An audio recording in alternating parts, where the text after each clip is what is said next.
Chat, I swear to God, it's not my fault that I'm late today. I actually wanted to start a little bit earlier, and I was here. I was about to click the button 3 minutes earlier.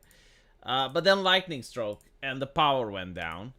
Now the power is back up. There's a raging storm outside, so if I disappear, it's probably because there's another lightning strike.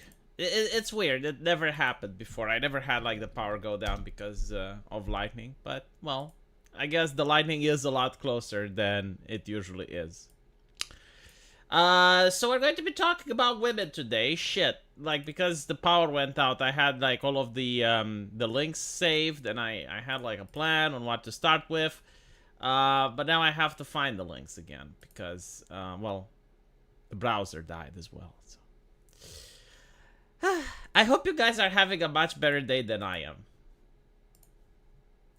And if you're not, well, I hope that my misery manages to cheer you up a little bit, knowing that you're not alone in the suffering. I want to start with something. There's a lot of discussions on Twitter about consent in fiction. Like every single week, there's like this big thing where people talk about, you know, what is consent? Like, does this anime girl have the correct height? Does she have the correct proportions? Is she over 80? You know, like this type of but today was a little bit bizarre because it wasn't on Twitter, it was on Facebook, and it wasn't about anime, it was about a real life actress. And this is what people like to call the rhinoplasty of consent. You see, it's about the actress who plays in The Boys, the one who plays Starlight. And this is the leftist meme. I gotta say, I like other leftist memes. This one doesn't have necessarily a wall of text. But it shows this picture. Starlight as she looked when she was 14, and the incels that they were salivating. And then Starlight as she looks like an adult and the incels are crying. I don't even know if this is a picture of her when she was 14. Like, I'm not interested in Googling the actress. But this is what leftists do, right? Like, there is a genuine conversation going on, and they pretend to be maximum obtuse just to insult the people that aren't having the conversation their way. So in order to shut down the conversation, they're basically implying that everyone who doesn't agree with them is a pedophile, right? So most people, when they hear this accusation, they're in shock and they just step away, right? Like, it's not worth it. So what is the conversation actually about? Well, in The Boys, there's this actress. I don't even know her name. But basically, she was from season 1. And she was a beloved character because she's the positive character out of all the superheroes.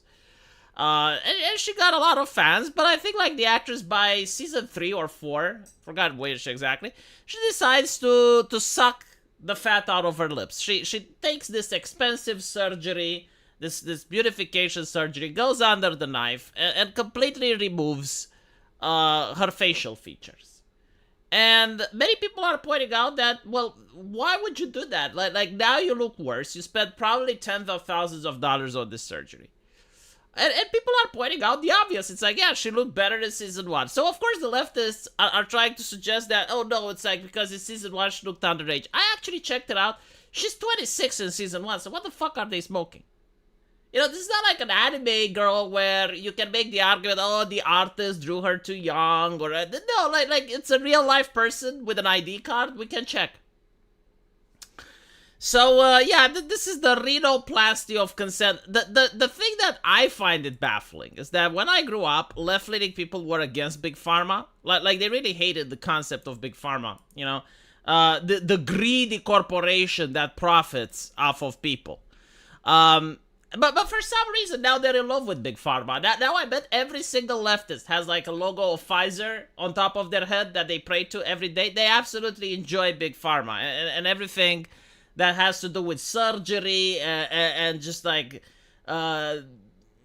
knifing people. It's perfect, right? Left-leaning thought. So the reason they hate it is because like they don't want people to be against, I guess, like beautification surgeries, any type of surgery. Like if you chop off your body, a leftist likes it. If you don't, the leftist hates it. So the fact that people are complaining, it's not even they're complaining, right? Like, they're just laughing at it. They're like, dude, you looked really good. Why would you do that to yourself? Right? It's like a man that has hair and all of a sudden they would choose to go bald forever. And it's like people would go like, why did you do that? You had beautiful hair, right? It's a common thing to say. It's normal. Especially for an actor where your image is your brand. Like people hire you because of the way you look. Like it's literally part of, you know, how you market yourself.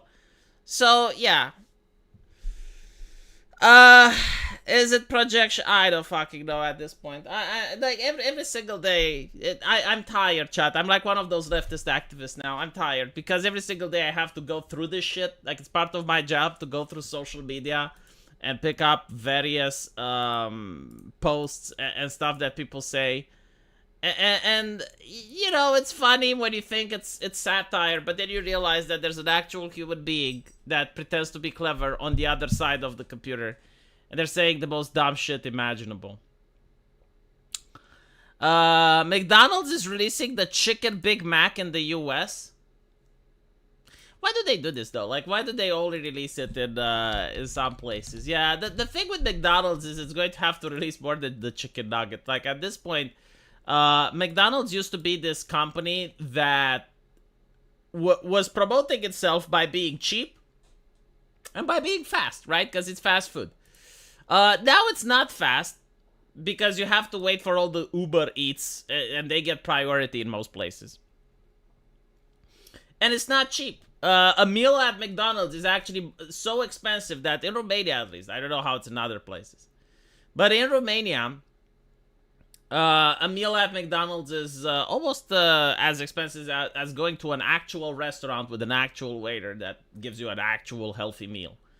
So I generally don't understand why people are going there, because I'm looking at it and people are still going at McDonald's. It just baffles my brain. Like, why though? Like, what are you getting off it? You take a McDonald's meal and, you know, you get satiated, like, it's fine, but, like, after 30 or 40 minutes, you get hungry again. So, like, why would you go there? Just go to a normal restaurant. I wanted to talk about Britain opening the prisons for women. Let me see if I can find that again.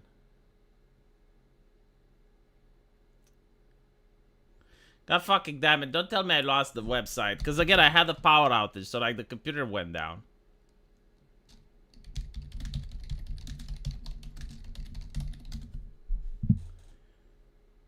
Ah, there we go. I managed to find it, Jesus. I was scared, chat. I was scared that I lost it. So, thousands of women could avoid jail as Labor plans review of short sentences. So this is hilarious to me. It's like, okay, already women get short sentences, so because they get short sentences, they just should not serve prison. Now I assume that they're talking about the female prisoners that commit violent crimes, right? The ones that commit the actual serious offenses, like tweeting emojis on Facebook, making fun of Keir Starmer. I think like they're not going to get out. I don't think they're going to get short sentences. It's an interesting topic. The crime that women commit, right? Because when I went to law, you notice quite quickly that women commit different types of crimes than men. Like, women rarely, if ever, form gangs. They're not territorial. You know, you don't have, like, the East Siders, and there's, like, a gang of angry chicas with guns and shit, like GTA is trying to gaslight you. No, like, women commit different types of crimes. So, like, for instance, women are less likely to commit mugging. They're less likely to commit rape, unless it's, like, statutory, but we don't talk about that. Even the press doesn't call it rape. But yeah, you know, like, there are certain crimes that women don't commit, but there are other crimes that women absolutely do. White-collar crimes, so bribery, corruption, all of these crimes, yeah, like, abusing your position at the workplace. Like there are certain crimes that women commit as well. I saw them when I was at law school. And then for, like, violent crimes, it's usually directed against kids. So infanticide, just any type of assault against a child. Like, I saw many cases like that, both in the hospital as well as when I was at law school. So like there's different types of crimes, but for some fucking reason, and I don't understand why, right? Despite the fact that it's true, like it's usually like women don't commit as many as men do, and it's either due to it being not as reported, or generally like because women just don't want to commit crimes.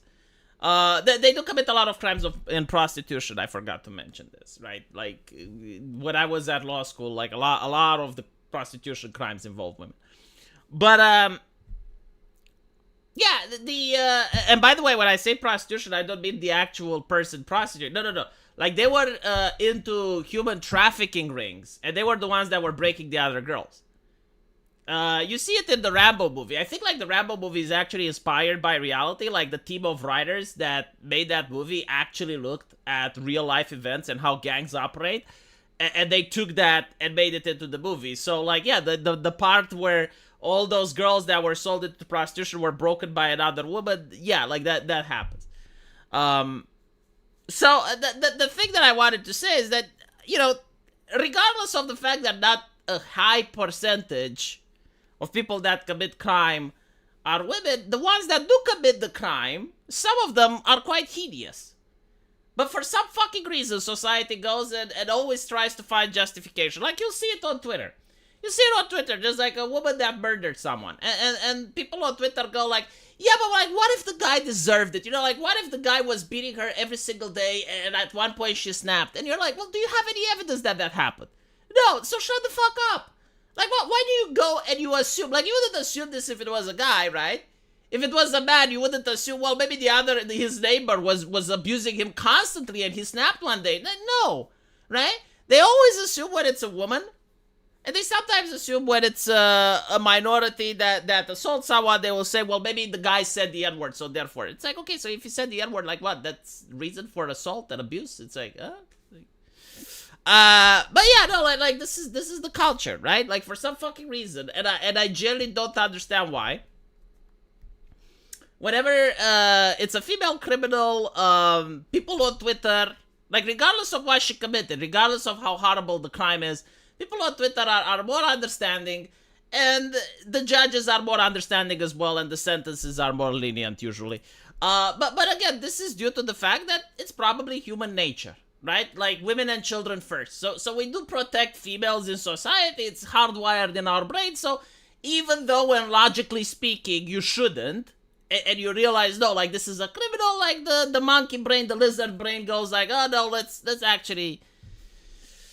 So, it's actually quite simple. They don't commit crimes as much because society is built to protect women. No, it's more like an individual case, man. It's more like an individual case. That, like, for instance, there are crimes that anyone can commit. Bribery, right? So, like, female police officers, they can take bribes. Now what's interesting, though, is that while some of them do and end up being punished if caught, on average, female police officers take less bribes than men. Why is this a thing? I don't know, but it is, right? Like people who study this, they did the statistics and they noticed that on average, female police officers take less bribes than men. But they still take, right? Like some of them still take bribes, right? So it is a crime that women commit, unlike mugging. Like women are less likely to mug, and it's probably due to the fact that, well, biologically speaking, a woman is less intimidating than a man, and she's not as prone to violence as a man is. Of course, like, they theoretically could. Like, they could mug other women, or they could mug the elderly, like, if they wanted to, but, like, it's not something that happens. I don't think I ever heard in the entire career when I was at law school or even at med school to hear of a case where a woman mugged someone, except if it was part of a group. Right, so like you have the man and the woman is distracting the victim, and then the man comes in, like that's different. But like a woman alone, just to pull out the gun, it's like, give me your cash, like that's unheard of. You can find it in Red Dead Redemption though, right? Because like that game has a lot of representation. Probably in GTA, right? Like the Americans and who understand how the world works, they do represent this a lot. But in reality, I have never heard of something like that. I'm not saying it never happened anywhere, but like such a case would be extremely rare. They're sticklers to the rules. Probably, yes. Police officers get caught taking bribes as their men. This is a possibility, right? Like, I can't prove or disprove it. Like, if you want to claim that women are better at hiding it, so, like, they both take bribes, men take bribes, women take bribes, but, like, women are just better at hiding it, so, or maybe the people bribing the women, they don't want to report it because, well, she was nice, and they view it as giving her a super chat, maybe, I don't know.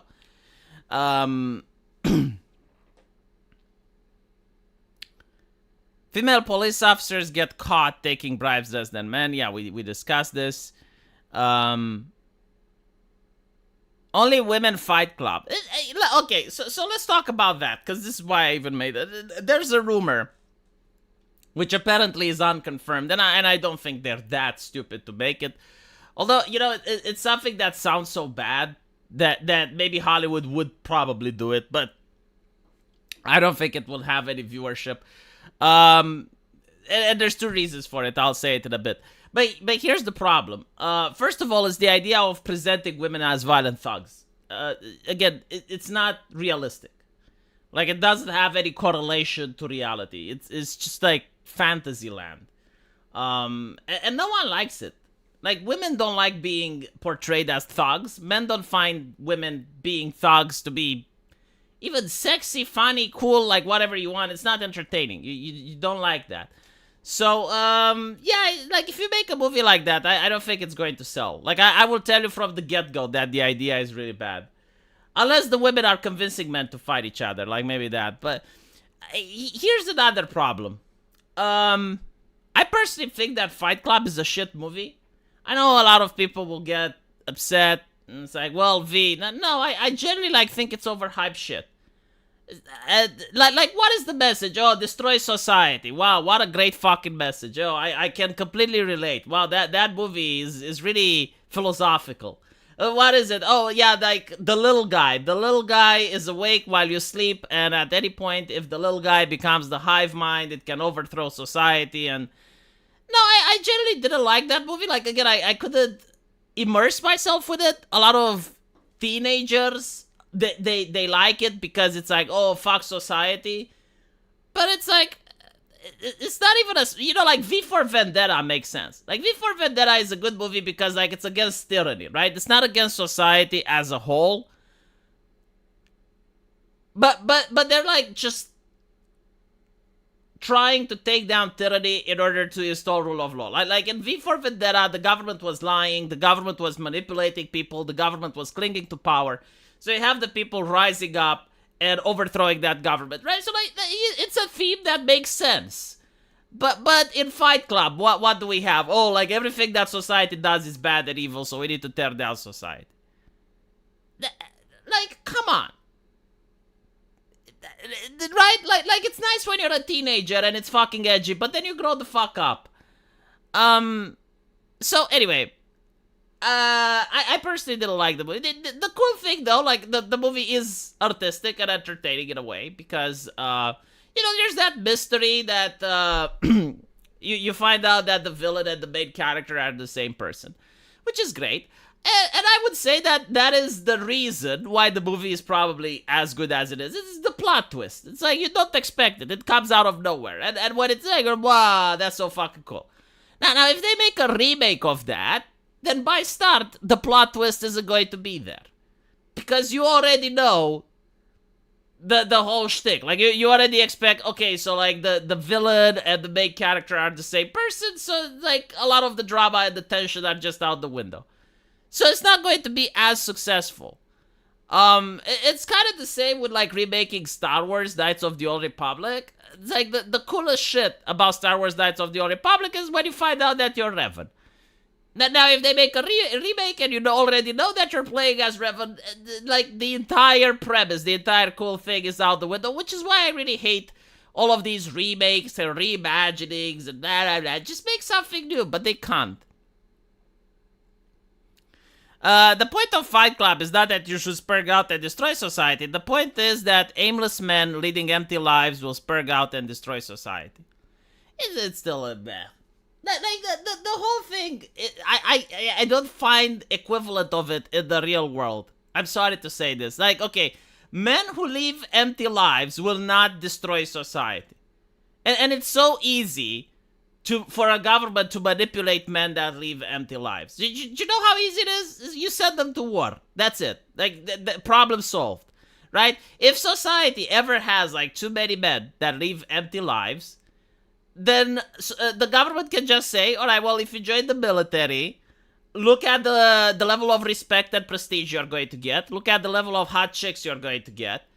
So you can join the military, you can join the police force, blah, blah, blah. You know, like, the government can have, like, multiple paths for men with empty lives to become fulfilling. But, yeah, like Antifa. Antifa is another thing. Like, it gives them purpose. Now, it's bad purpose, right? Because they're still burning shit and destroying stuff. But, like, it was organized. Like, the evidence that it benefited the Democrats is insurmountable. Like, it's undoubtable that Antifa benefited the Democrats. So I would find it very difficult to believe that the Democrats themselves weren't, like, not necessarily like colluding, but at least on board with what Antifa was doing. And despite the fact that people are saying, oh, well, it's an unorganized movement and everyone, yeah, sure. They obviously had cells and they were taking marching orders from somewhere. That's my opinion. But anyway, right, so it is very easy to channel the energy of men that are leading meaningless lives. However, the type of men that the government can't deal with, and I think, like, this is why they're very worried about this new type of men, are the men that just tune out of the system. So men that just have, like, a job that barely pays, and they just go home and play video games. That's it. Like, they're not interested in getting women. They're not interested in forming relationships. They're not interested in going outside. Just go to work, do the bare minimum, come home, and relax and play video games all day, right? Like, this is the type of men that the government has no solution for. Especially if they're going to cash in on wage, on benefits and social health care and all of that. The government is panicking because, like, they're not productive. They're not investing in the economy. And yeah, they're just there. They're just there, and it pisses the government off. Yeah, like, what's the goal of the film? I don't fucking know. Like, not all movies need a goal. Like, that's fine. It's just that I couldn't empathize with the people. It's like, oh, they're living meaningless lives. Okay, this guy is a police officer. How is that a meaningless life? Like you actually contribute to society. You have an actual job. You go to work. You do something. Like, what the fuck do you expect? What do you want? Want to be president? Well, not everyone can be president. Like, regardless of the type of system that... This is what pissed me off about the movies, when the cops were, like, part of the group that, oh, they're having meaningless lives. It's like, any type of society, any type of system, well, especially when you have, like, hundreds of millions of people, you will eventually have people that are unhappy with the jobs that they have. But it was a fucking police officer. Like, come on. How is being a police officer having a meaningless life? Like, I would understand if you're a deadbeat dad and you stay at home all day while your wife just goes out and makes the bacon. But, like, that's not what we're talking about. Like, the guy was an actual police officer. Come on. I really genuinely do not like that movie. On the menu is shitting on Fight Club, American Outlier. I genuinely did not like it. Well, it wasn't under the current government, right? Because, like, I would understand if you're, like, a police officer in China or some shit. But it was, like, a police officer in when did the movie came out? 2010 America? Like, come on.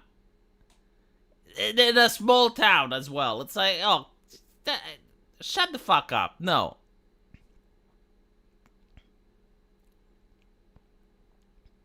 Fight Club has some cool fights. It's not a smart movie. Yeah, but, like, that's the thing. Like, a lot of people say, wow, it's so philosophical. Oh, it's so deep. It's so enriching. It's so... shit. Yeah. When you're an angsty teenager, maybe, but then you grow the fuck up. Yeah, the police officer who arrested that Canadian pastor was probably not in 2010 United States. Like, again, it's where the movie came from. And the culture that it represents. And I'm willing to bet, you know what? I am willing to bet that police officer that arrested that Canadian pastor has a very meaningful life. Like, he probably got a boner while doing the arrest. He was probably so happy with himself. Like, what are you talking about? Like, being mad with power actually makes you have a very fulfilling and rich life. It's the complete opposite of what you're trying to say. It's probably the police officer that didn't get to arrest the pastor that was feeling miserable with himself. It's like, well, why do all my colleagues get to arrest all these pastors and they get to crack down on citizens for violating curfew? And I can't do shit. Like, I never get to arrest anyone. I never get to put my boot on anyone. It's like, my colleagues are always there first, and I'm sitting here at the police station filing the paperwork. I feel so miserable. Oh, Fight Club was in 1999? Jesus fucking Christ, I'm so old. Holy shit. Fight Club is a good piece of art. Since so many different views can come from it, I always saw as speaking of the control that government has along with the economic slavery we all experience. Yeah, but like people who say like we're experiencing economic slavery. Look at the history of mankind and please tell me which economic system do you prefer? Like, I'm serious, right? Like everyone says, oh, we live under economic slavery. All right. In which timeline would you prefer to be? Like, okay, the Industrial Revolution. People were working 16 hours a day, including Saturday, and children were also working. So, if we have economic slavery, how would you describe their condition? How would you say that our ancestors that lived during the Industrial Revolution, how were they treated? And the Industrial Revolution isn't the worst part. I mean, you can go all the way to the Age of Empires, right? And you have like a sailor that goes on a boat and for months, probably years sometimes, can't see his family. And he has to work from morning till dusk. It's like, no, I don't like this concept that we live under economic slavery. Like, sure, you know, like certain things aren't that good, but that's okay. We are going to have AI, and AI is going to make sure that you don't get a job, right? Because if the AI doesn't get it, then maybe some immigrants do, and you're going to sit at home and do nothing, and then there's no more economic slavery.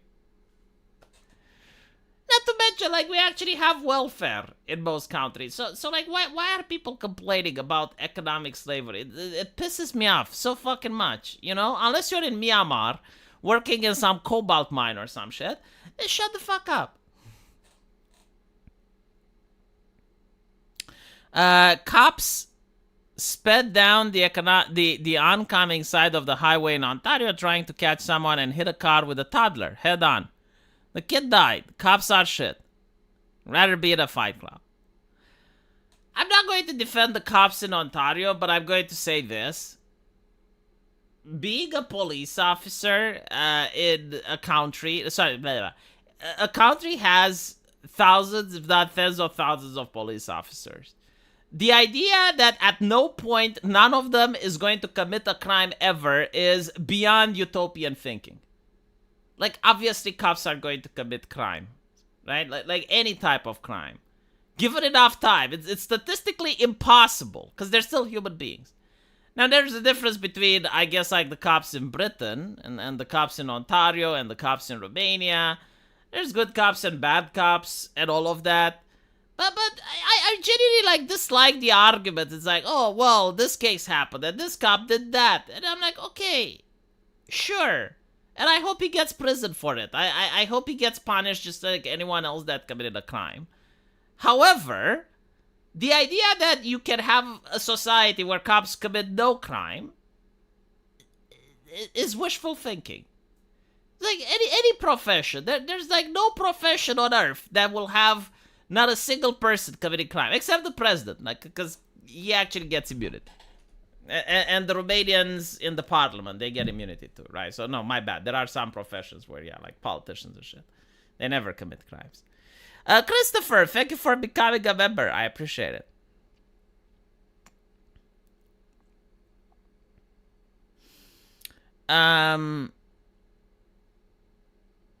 People are complaining because they can't pay rent with their job. I mean, the reason you can't pay rent with your job, yeah, indeed, it's due to the increase of artificial demand by the politicians. That there's actually a lot of reasons for that. Um,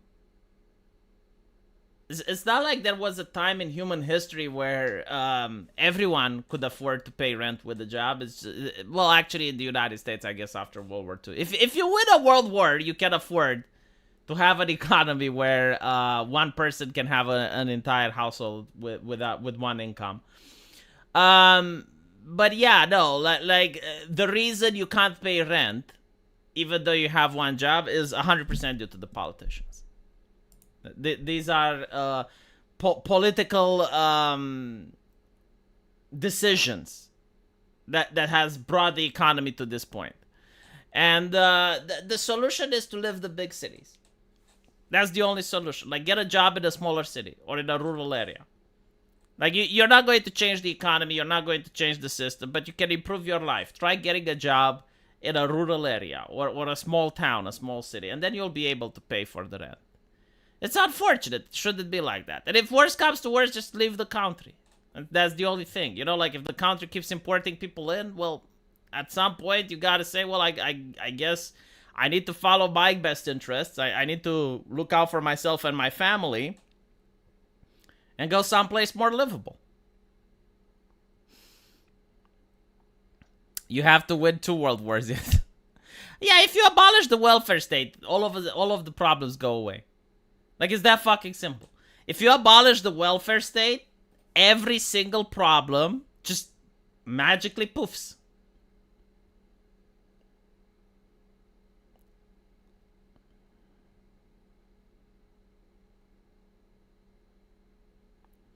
When you say you can't pay rent with their job and they work in McDonald's, no, they don't work in McDonald's. No, I understand. No, they're probably Canadians living in one of these cities that benefited from enrichment. The prices, like, it's obvious, right? Like, more people, demand goes up.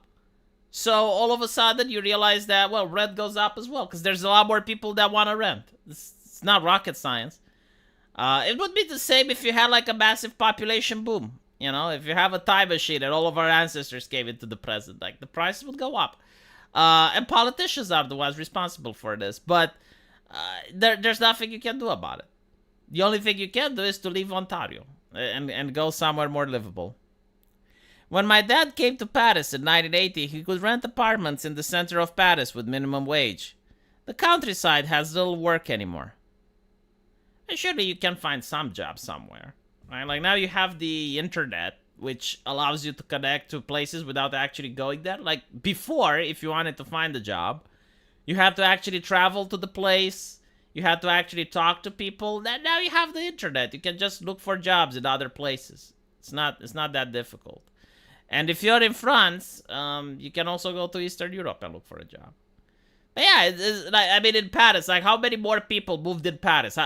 How many people were there in Paris in 1980? Like here's the math you gotta do, right? And you can see why rent goes up.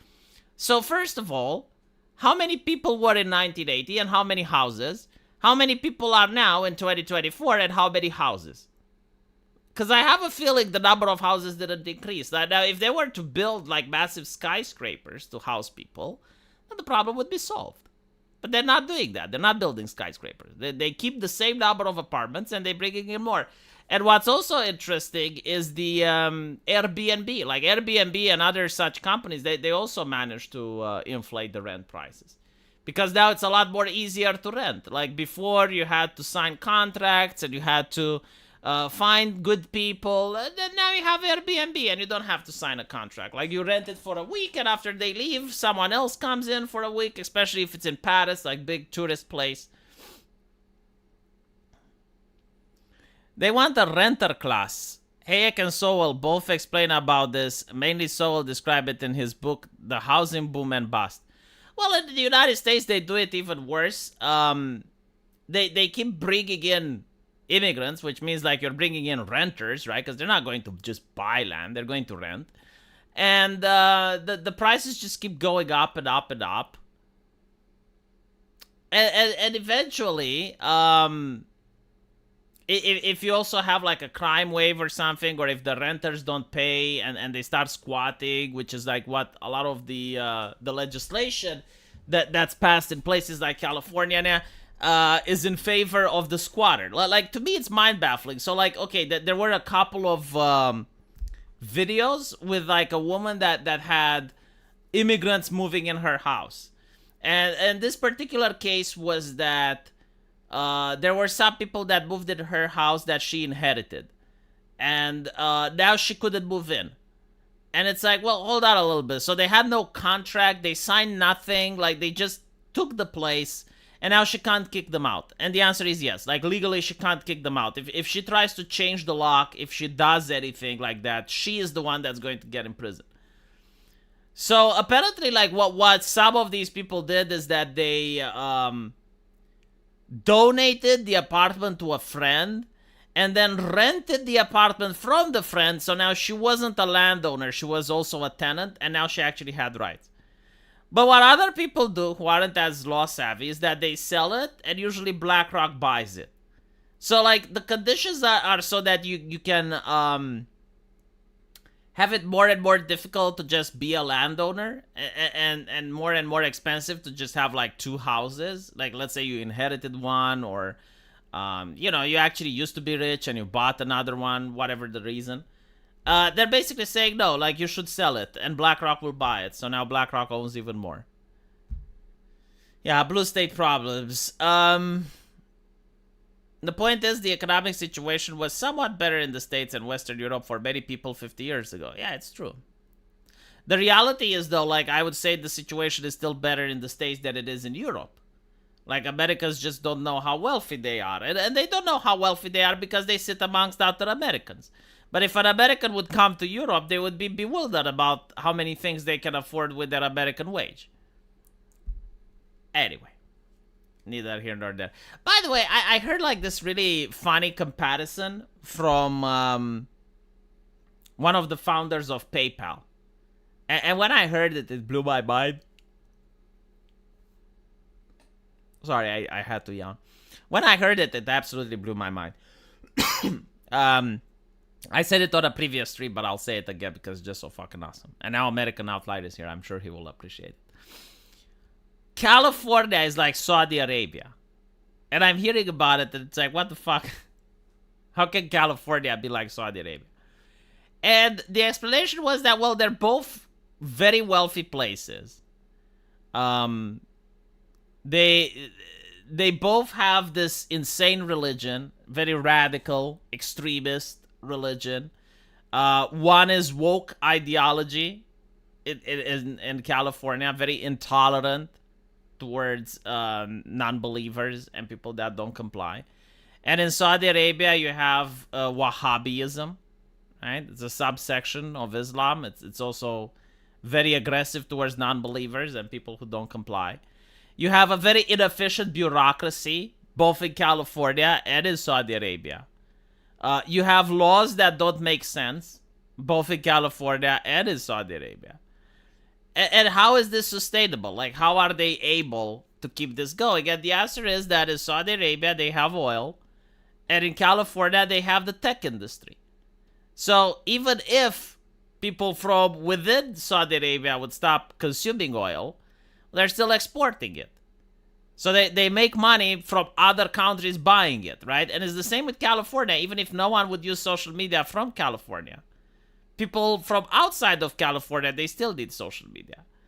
And a lot of people don't understand just how important social media is. Like Iran, for instance. I think it was Iran. I hope I don't get the wrong country. But they shut off their internet for a couple of weeks because like election interference or something, right? So they shut down the entire internet. And they lost billions of dollars in economic damage. So like you cannot operate a modern country without social media and the internet. Because like all the advertisements are there. A lot of online businesses take place over the internet. There's a lot of stuff in the cloud now. So you are actually going to hurt businesses a lot if you shut down the internet. Right? So California, it may not have oil, but it's having the internet access.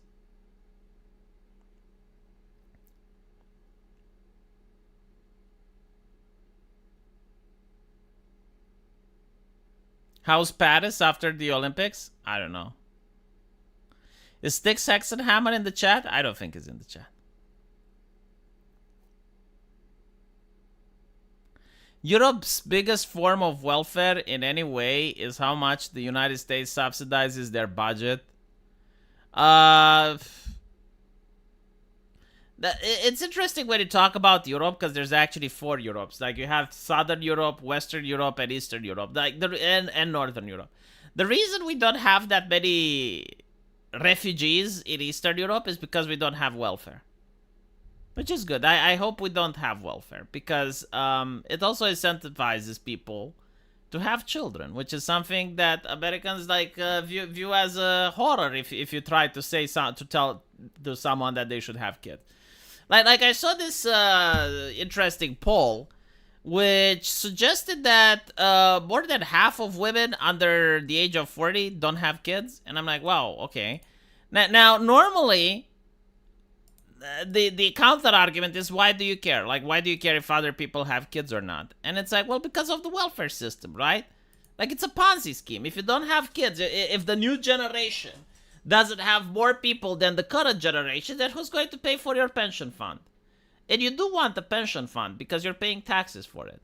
So you're paying in the system, but when are you going to cash out?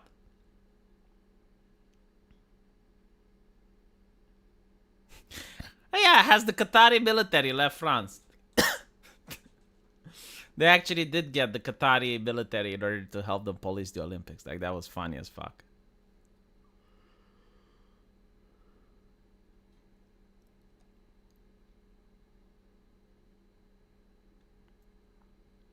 People have returned from the summer vacation. By the way, I heard this news from a Frenchman. I haven't verified it. As in, not that I didn't look, but when I checked, I couldn't find anything. Apparently, like, after the Olympics, they shut down the air conditioning in the buses again.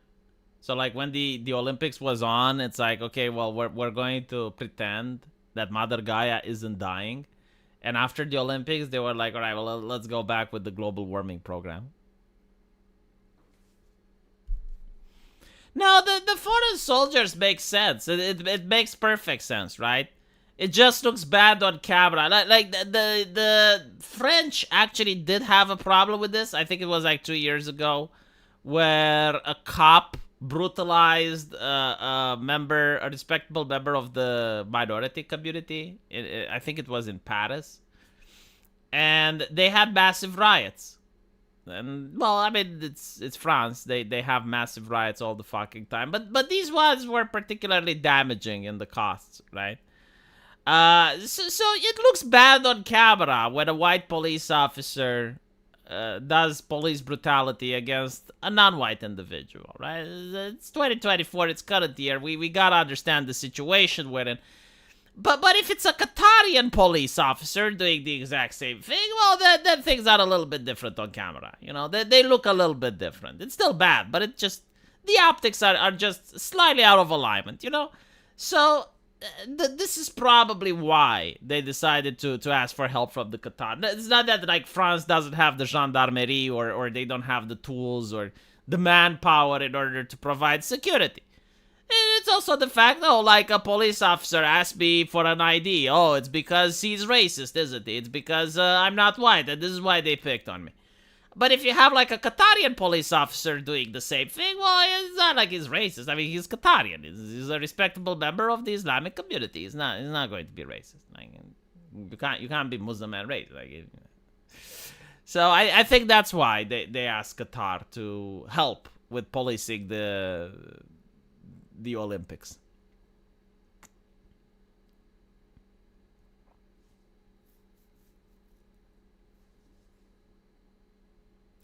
Europe is weird. I don't know. I think if you come to Poland, you may like it.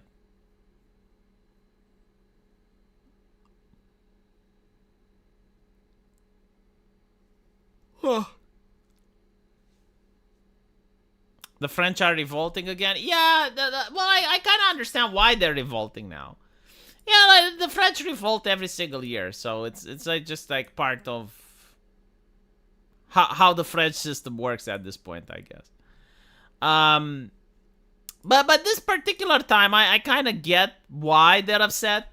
So you have the European Union elections, and all of a sudden you have like this massive like far right wave, just like like the far right wins across France, and they're winning in record numbers. Like they're they're basically like sweeping all the opposition, right? So now Macron calls for a snap election, and he is like, okay, we're going to lose to the right. And the thing is, because the right didn't really have time to organize, since like they didn't expect the snap election, and they didn't expect the victory that they were getting in the European Union. They were a lot more disorganized. They were a lot more senseless. Meanwhile, Macron, what he did is he actually ordered his own party members to step down so that other leftists could win, right? So, like, for instance, it's kind of hard to explain for Americans because you guys, like, have a two-party system. It's, like, either Democrats or Republicans. But imagine, like, you have, like, in a state, it's kind of hard to imagine as an American, but bear with me.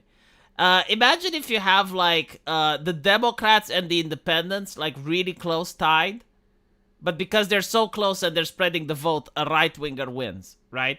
So basically what the Democrats would do is they would tell Nancy Pelosi to drop out of the race so that the independent wins and not the Republican. That's pretty much what Macron did, right? Like, he told his own party members to drop out of the race so that socialists, communists, environmentalists, and other leftists who wouldn't have won because the vote was spread would now win over the far right.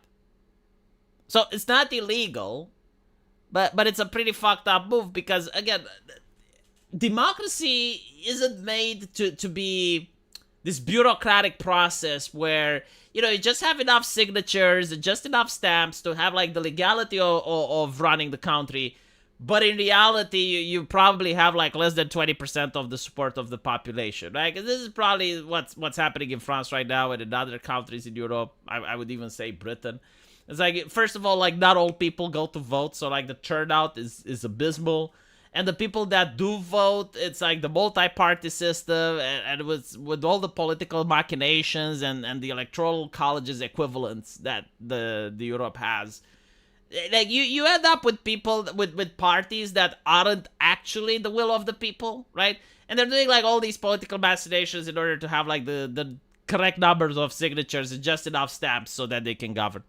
So anyway, right, the thing with, like, Macron is that he does this tactic, and then the left wins the elections. But the left is not this unified force, right? Like, his party is actually the centrist party, believe it or not. And then there's, like, the socialists, and there's the environmentalists and other different types of leftists, including actual communists. Like, they do have, like, actual communists in government, I believe. So now basically it's clear that Macron's party isn't the one in the majority. Like, people do not like his policies anymore.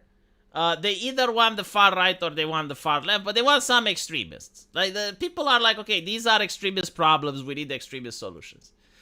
Now Macron, because he's the president and France is a presidential republic, I think. Is it? Yeah, I'm right. He gets to select the prime minister, and he's not going to select from the party that won the biggest percent, which I think is the national. I don't know exactly how they call it, NFP or something like that, National France Movement, some leftist party. He's not going to take a prime minister from there because he said that, well, you guys will reach a deadlock. You still are not going to come to decisions, and it's going to block the country, and it's going to stall the country.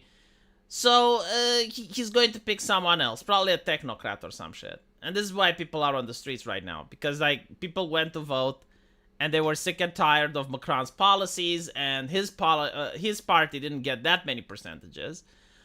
So because he's doing this thing, it's pissing off a lot of people. I hope I did a good job explaining it. If I have any French people in the chat, let me know. People have crunched the numbers in Canada, and even if Trudeau does the same thing Macron did, he still won't win. Oh, that's interesting. You'd be as well describing the UK. The parts that rioted hardest were Labour strongholds at some point. Yeah, in the UK, it's a little bit different, right? Because in the UK, you didn't have like the Conservatives just stepping down so Labour could win. In the UK, you have the Conservatives behaving literally like Labour. Like, I used to have a joke like they're Labour running under the speed limit, but the reality is like the same policies that Labour has, the Conservatives have as well. And I'm pretty sure that if the Conservatives would have won, the exact same crackdowns and the exact same policies would be enacted. I guess like the difference is that the Conservatives were LARPing as if they're trying to do something, while Labour is just like, no, we actually do want more migration. Like, more migration is good. While the British public has been voting consistently against migration since Brexit. Like, ever since Brexit, like what with the European Union votes and everything else, right? So they were upset with the way the Conservatives were behaving. And they just voted not because they like Labour, but they voted as a vote of distrust, if you will. You know, like as a punishment for the actual politician. It's like, don't you think you're leeching off my taxpayer money too much? Like, maybe you should step down, right? So, like, you're punishing the individual politician. You're firing them, pretty much. Now the thing is, like, there was Nigel Farage's party. And Nigel Farage's party did win, I think, like, more votes than Lib Dems. But I don't really know how the British electoral system functions, because it doesn't really matter if you get the popular vote. Like, even though it's not a federal state like the United States, they still spread the vote somehow.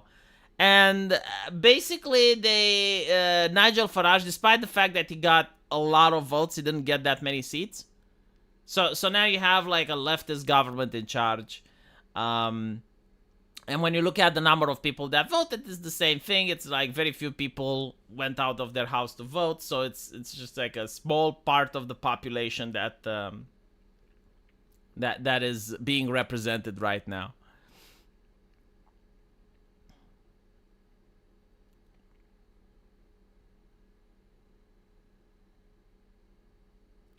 It's not difficult. George Washington said in his farewell speech not to have a two-party system. He wanted a parliamentary-style Congress, so that Congress reflect the people's values within our countries. There's advantages and disadvantages to both systems, right? So, like, the idea that, like, one system is better than other is false. Like the thing with the multi-party system is that in the end you still kind of end up with two-party systems, because they make alliances, right? So, like, you're going to have, like, the left alliance and the right alliance. So it doesn't really matter at the end of the day. And I guess, like, it also dilutes the vote. Like, let's say both me and American Outlier, we're both right-wingers. But American Outlier likes one right-wing party more than the one that I like, right? So when we go vote, we spread the vote. Like, I vote for my party, American Outlier votes for his. And what ends up happening is that the left can actually gain more votes, right? Because if they don't have two parties and they only have one popular party, then more people are going to vote for that. And it's kind of like the ratings, right? It's like why Fox News has more ratings than the leftist media. It's because the leftist media spreads their ratings among CNN, MSNBC, and all the other news stations, while the right only has Fox News. So all the right-wingers watch Fox News and they're dominating everyone else in ratings, while everyone else is just, like, spread among different factions. So this is pretty much what's happening in a multi-party system. I don't think it's necessarily better, to be honest. I do think a two-party system is the way. But I do wish that George Washington fucking put that crown on his head. I wish that we would have had a future where King Washington would reign supreme. Although, you know, might not actually. Like it has, like, advantages and disadvantages, I suppose. Because if you look at Britain, like, the current king is completely on board with woke ideology. So, you know, you could have had, like, one of Washington's descendants that was very on board with globalism. In fact, you may have had like a Hillary Clinton dynasty or something like that.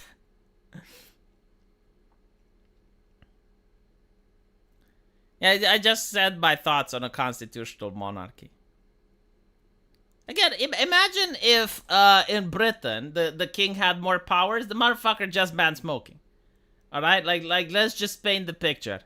The motherfucker just banned smoking, and then you also have the possibility that during the riots the king would actually support Keir Starmer, which I think he actually does. And he would be like, you know what, Keir Starmer doesn't do enough. We need to crack down even more. And it's like, okay, so what exactly do you gain? At least Keir Starmer, as bad as he is, like in 4 years he can be voted out, but you can't vote the king out. You're stuck with them. So I don't know why people think that kings actually like care more or anything like that. I never got the actual argument on why is it that like if you have a king he wouldn't be woke.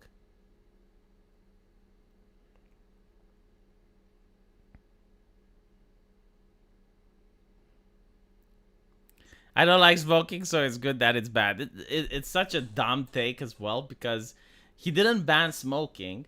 He only banned smoking for people who didn't turn 18 by the time of the ban. So basically, people who didn't turn 18 by the time of the ban can never smoke, ever.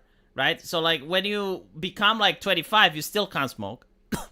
But if you were 18 by the time of the ban, you can still smoke. So like if you're 27, you can smoke until you die. It's fine. But if you are 17 by the time of the ban, even when you're 25, you can't. So like, it doesn't take a big brainer to figure out that this is going to advantage the black market. Because you have like people who can actually buy the product, and there's nothing stopping them from selling it to others. And well, I mean, of course, it's illegal and all of that, I assume. I don't know the British legislation, but I assume it's illegal to do it. But like, how are they going to be caught, if they do it in an alleyway or something?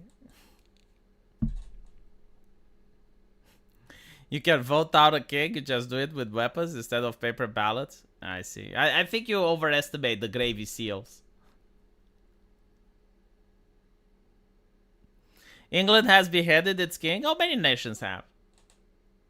But back then, the king didn't have access to technology that would tell him exactly where you are, what you're doing, how you're spending the money. They couldn't debank you. They couldn't read your social media account and find out who you're talking with and just make a profile using AI and know everything about you. Yeah.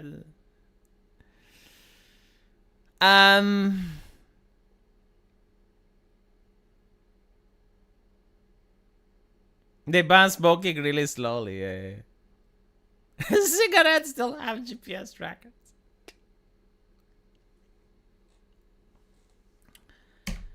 I'm surprised they haven't banned the possibility of growing tobacco in your backyard. Although I wouldn't be surprised if they didn't. Like, I wouldn't be surprised if there's some EU regulation that actually prevents people from growing tobacco in their garden. I disagree. I would prefer the multi-party system. These right-wingers are now parroting the word coalition after the RFK Trump alliance. I'm like, we could have this year ago, and now they realize it works. Doesn't the United States de facto have a multi-party system? Like, you do have the independent, you have the Libtard Party, which you could actually vote for it if you wanted. Now, because people don't vote for it, that's a different thing. But, like, you do have the Gold Party, right? You do have, like, the, well, what the fuck is it called? Lib Dem? Or Libertarian. You have the Libertarian Party. You do have free party systems. But, like, no one wants to vote for the third party. Whose fault is that? Now, if you had a multi-party system, look at Britain. Do you think it's that superior? Hey, maybe you do. I don't know. But, like, yeah, like, Britain has a multi-party system. Should women be allowed to vote or hold office? This is an American thing. Like, in Europe, we never had this issue. In Europe, we had, like, poor people couldn't vote. That was fucking based. It's like, you needed to have a land. You needed to have a stake in the country. You needed to actually be a landowner to vote. And women could vote if they had land. I think, like, in America, you could vote as well if you're a woman. Like, if your husband passed away or something. There were women that voted before the suffraging. But no, in Europe it was mostly, yeah, if you wanted to vote, you needed to own land. If you wanted to own land, you usually had to go to war. They would give you land if you went to war.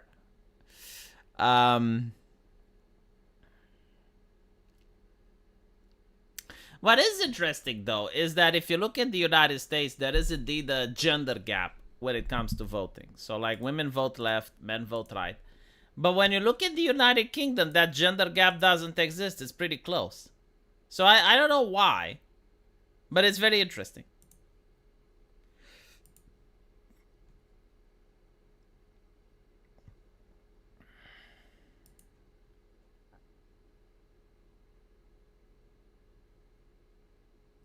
Robin DiAngelo plagiarized minority scholars. No.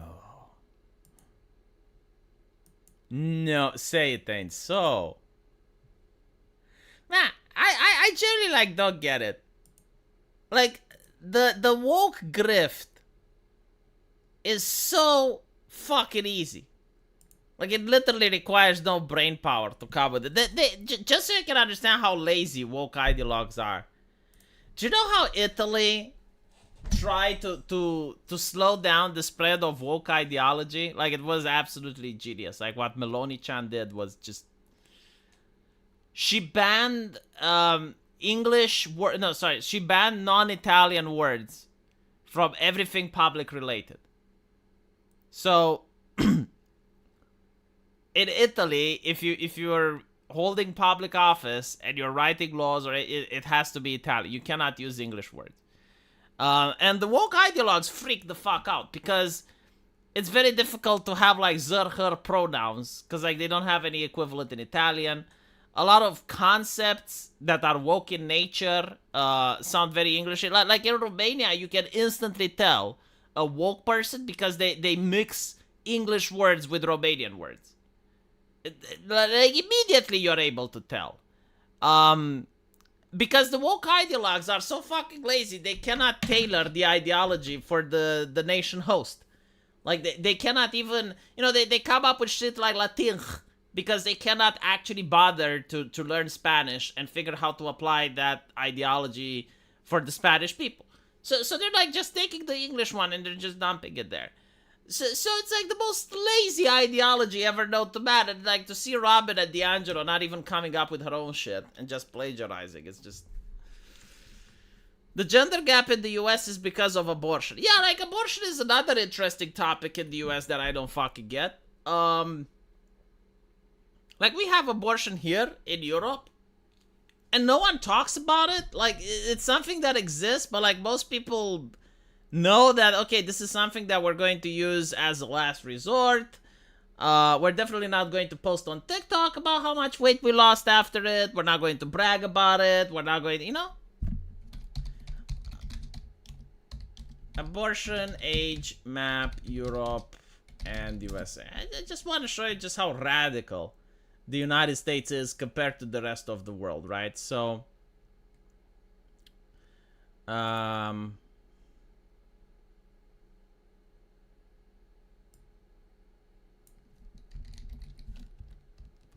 let me see if I can find Abortion Weeks Europe.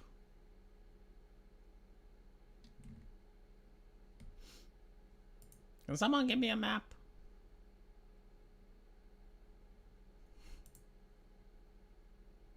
Trying to find the map.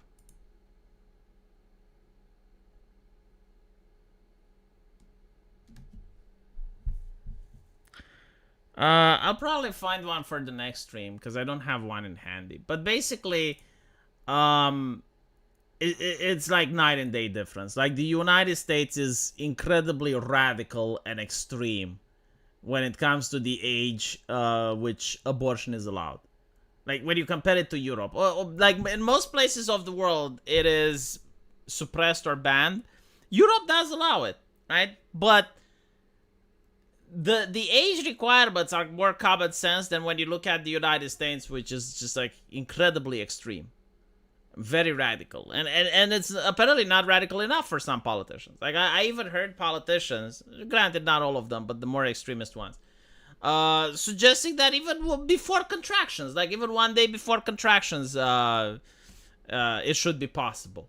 There was a radio show. I forgot. I think it was a guy from California or something. Like, just completely insane. It's like, okay, so the mother gives birth, and the doctors make the baby comfortable, and then they discuss with the mother what they're going to do. And I'm like, I'm sorry, but at that point, it's not even an abortion. That's just flat out murder. Like, there's no country in the world, no civilization on planet Earth that would look at that any different.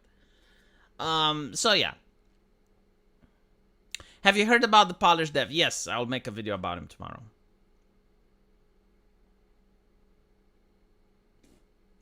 Michael gave me the map. Let me check. Did you give it to me on Twitter or on Discord?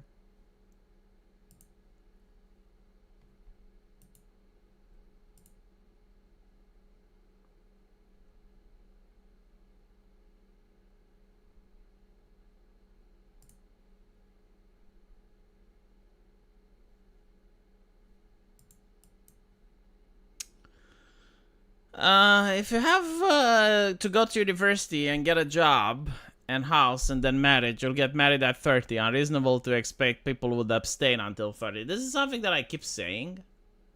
For some reason, Americans just don't want to listen. And then they also complain about single moms. It's like, she is raising the kid, right? And the man is the problem for leaving her. I mean, well, it depends. Like, there's sometimes the problem that she left them. But, like, she didn't get an abortion, right? So now she's a single mom. And you're still seething. And it's like, okay. But you changed the culture. Like, you made it so that the government gives grants to people so they do university. And the expectation is that you need to have a stable income in order to get married. And in order to have a stable income, you gotta go to university. Like, you can't get a job and be at the university. It's physically impossible. Like, most universities are demanding. Like, they require an attendance. You're required to study for the exams. Like, it's impossible to have a job at university and to be a father. Like, you can't, right? So the only possibility for you to get married is after the university if you're middle class. So the idea is like, what? You do abstinence all the way up until you're 30? Really? Is that what you guys did? Is everyone in the chat did that? Like, all of you. And by the way, not because, like, you couldn't find a woman. Right? Like, let's assume you are actually having, like, 4 or 5 beautiful waifus that were just pushing their titties in your face, and you were like, hey, like a horse, high on ivermectin. And you were like, no, I want to get married first. Simple. Don't go to university. If you're middle class, would you want your kid not to go to university? Like, seriously, if you have a son, right? Would you say, son, when you're 18, I want you to get married. You don't go to university. You're going to become a barista or a plumber. Plumber is actually a really good choice, though. But still, right? Like, if you have a son and he's 18, like, are you going to try and persuade him to get married? Or 16 in some states, right? Like, if he's 16, he can marry another 16-year-old. I heard, like, some states in America are like that. So it depends on what state you're in. If you're in California, I think it's 18. But, like, there are other states where it's lower. So, yeah, like, are you going to encourage your kids to marry at that age? I mean, that would actually be reasonable to demand abstinence. That would be a case where you're like, well, you know, God said that we need to multiply and we need abstinence. And it would be possible, yeah. But I think you wouldn't. I have a suspicion that you wouldn't.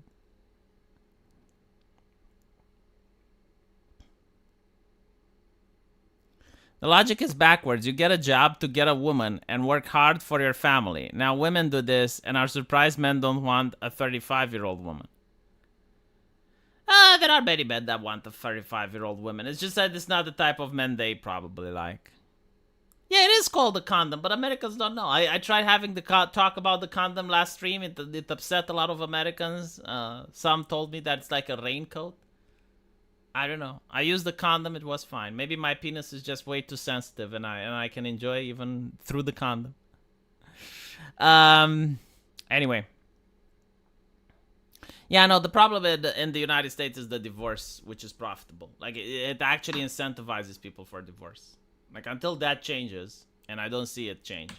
And I was shocked to find out that the courts actually get a percentage of the child support. Like, that's insane. Like, okay, so there's a financial incentive for things to keep going on.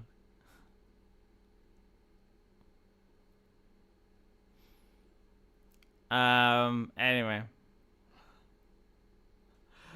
I'll see you guys tomorrow. I need to go sleep now. Take care.